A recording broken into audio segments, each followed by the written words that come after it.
Moi, c'est Telmo. Et moi, Tila. Et oui, nous sommes les petits cuisiniers. Aujourd'hui, nous allons vous apprendre à préparer un délicieux éléphant sauce vinaigrette. Un éléphant sauce vinaigrette? Telmo. Zut, je crois que je me suis trompée. Une lampe de chevet vapeur. Mais non, on va préparer un gâteau au chocolat. Ah oui, ça tombe bien, c'est mon gâteau préféré. Le gâteau au chocolat. C'est très simple à préparer. Prenez du papier et un crayon pour noter tous les ingrédients dont nous aurons besoin. Une seconde. Ça y est, j'y suis. Génial. On va avoir besoin d'un yaourt, de farine, de sucre en poudre, d'huile d'olive, d'un sachet de levure et bien évidemment de chocolat en poudre. Et maintenant, au travail. Si vous êtes prêts, on va commencer en demandant à une grande personne d'allumer le four pour nous à la température de 180 degrés. C'est ce qu'on appelle préchauffer le four. Grand-père, tu pourrais préchauffer le four à 180 degrés, s'il te plaît? Merci. Cette fois, on y va. D'abord, nous allons prendre un bol et y mettre 3 œufs. Telmo, sans la coquille, voyons. Ah oui, j'avais oublié. Il faut casser les œufs avant. Et maintenant, je vais les battre à l'aide d'un fouet. À mon tour, je vais verser notre yaourt dans le bol. N'hésitez pas à utiliser une petite cuillère pour ne pas laisser de yaourt dans le pot. Bonne idée. Enfin, pas pour manger le yaourt, Telmo, mais pour bien mettre tout le yaourt dans le bol. Oh, je crois que c'est trop tard. Au fait, ne jetez pas le pot de yaourt, il va nous servir à doser. Maintenant, ajoute 2 pots et demi de farine. Il ne faut surtout pas arrêter de battre le mélange pour qu'il ne reste plus le moindre grumeau. Et maintenant, on ajoute le sachet de levure. Telmo, il faut d'abord mettre le sucre en poudre, enfin. Oh, encore trop tard. Bon, ça ne fait rien, c'est pas très grave. Ajoutons maintenant 2 pots de sucre en poudre. Pourquoi pas 3? Non, Telmo, le gâteau serait bien trop sucré, voyons. Oh, justement, j'adore le sucre. Telmo, n'exagère pas. D'accord.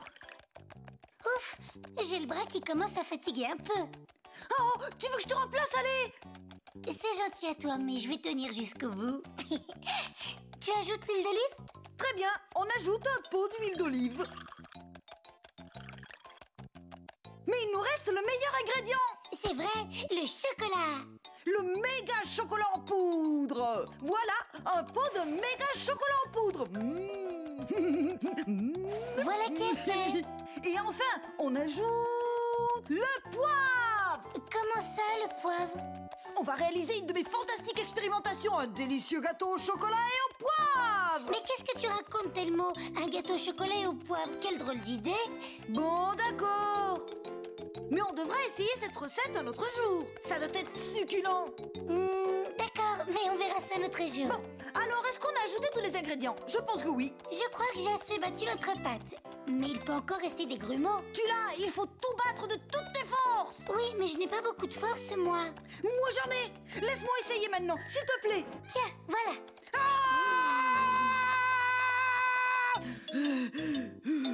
Notre pâte est enfin prête.